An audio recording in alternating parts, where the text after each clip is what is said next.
तर मित्रांनो, चाललोय आपण खोपोलीमध्ये गगनगिरी महाराजांच्या मठामध्ये. पाहूया कसा होतोय हा ब्लॉग. चला. तर येऊन पोचलोय मी कुर्ला स्टेशनला. पावसाचं वातावरण होतं. हा बघा प्रवास. ट्रेन मधून जात होतो. सुंदर असा निसर्गाच्या सानिध्यातून जात होतो आणि येऊन पोचलो खोपोली स्टेशनला. आणि हा बघा कोण मिळालाय, माझा छोटा भाऊ भेटलेला. आम्ही बाहेर पडलो स्टेशनच्या आणि चालत होतो. येऊन पोचलो मठाच्या इथे. खूपच गर्दी होती, रविवार होता त्यामुळे. हे पहा माझे कॉलेजचे मित्र आहेत. आम्ही कायम सोबत होतो इयत्ता 5वी ते 12वी पर्यंत. खूप मजा मस्ती केली. त्याच गप्पा गोष्टी करत करत आम्ही चालत होतो. इकडच्या गप्पा तिकडच्या गप्पा आणि खूपच अशा आठवणीतले क्षण आम्ही आठवत होतो आणि त्याच गोष्टीचा आनंद घेत घेत आम्ही चालत होतो. त्यानंतर येऊन आम्ही पोचलो मठामध्ये. पहिल्यांदा तर ठरलं होतं की आपण महाप्रसाद करून जायचं आणि त्यासाठी आम्ही रांगेत उभे होतो. हा बघा सुंदर असा निसर्ग होता. याच निसर्गाच्या सानिध्यात हे गगनगिरी महाराजांचं मठ हा वसलेला आहे. सुंदर साईडून नदी होती. पाऊस खूप होता त्यामुळे नदीला पाणी खूपच गढूळ होतं. आम्ही महाप्रसाद खात होतो. मग तुम्हाला दररोज काहीतरी महाप्रसादामध्ये नवीन भेटेल. आम्हाला लापसी भेटली होती ॲज अ स्वीट डिश म्हणून. त्यानंतर आम्ही आजूबाजूचा आवर फिरत होतो. खूपच छान पावसाची हजेरी लावली होती. तुम्ही आजूबाजूला पाहत असाल कसं वृक्ष संवर्धन तसेच निसर्गाचा अनमोल असा ठेवा त्यांनी जपलेला आहे. यामध्ये त्यांना खूपच वृक्ष संवर्धन किंवा वृक्षारोपणाची खूपच आवड होती. अशा अनेक प्रकारच्या मोहिमा त्यांच्या हातून घडत होत होत्या आणि ते स्वतः सर्वांना प्रेरित करत होते की निसर्गाची काळजी घ्या किंवा निसर्गाला आपल्याशी बांधून ठेवा, तरच आपल्याला तो निसर्ग टिकवता येणार आहे.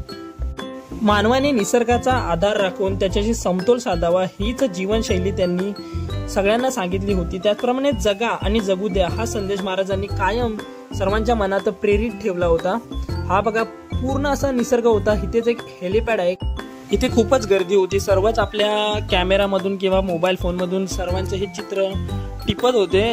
सर्वच फोटो काढण्यात सगळे रमले होते. हे बघा, हे वरतीच एक महाराजांच्या गुहेमध्ये एक मूर्ती आहे. ती आपण बघायला जाणार आहोत. परंतु जाता जाता या गुहेमध्ये जाता खूपच असं धबधब्यांची रांग किंवा खूपच असे छोटे छोटे धबधबे आपल्याला पाहायला मिळतात. हे बघा, आम्ही चालत होतो वरती जाताना आणि हा खालचा व्ह्यू होता रस्त्याचा. खूपच जवळजवळ 15 ते 20 मिनिटं चढून आम्ही वरती आलो होतो आणि हा गुहेमध्ये एंट्री करताना एक महाराजांची मूर्ती दिसते आपल्याला.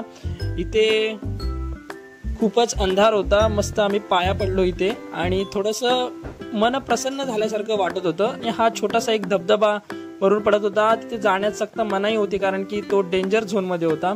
अशा अनेक पाट्या तुम्हाला दिसतील. त्यांचे विचार विनिमय तिथे जपून ठेवण्याचा एक मोठा कार्यक्रम तिथे त्यांनी केला आहे. अशा अनेक पाट्या मिळतील. गरिबी श्रीमंत हा नशिबाचा खेळ आहे, अशाच विचारांनी त्यांनी आपल्याला सर्वांना प्रेरित केलं होतं. आणि वरती दर्शन होऊन आम्ही सर्व खाली निघत होतो आणि परत एकदा दोन्ही साईडला पाहिला तर तुम्ही छोटे छोटे धबधबेच होते.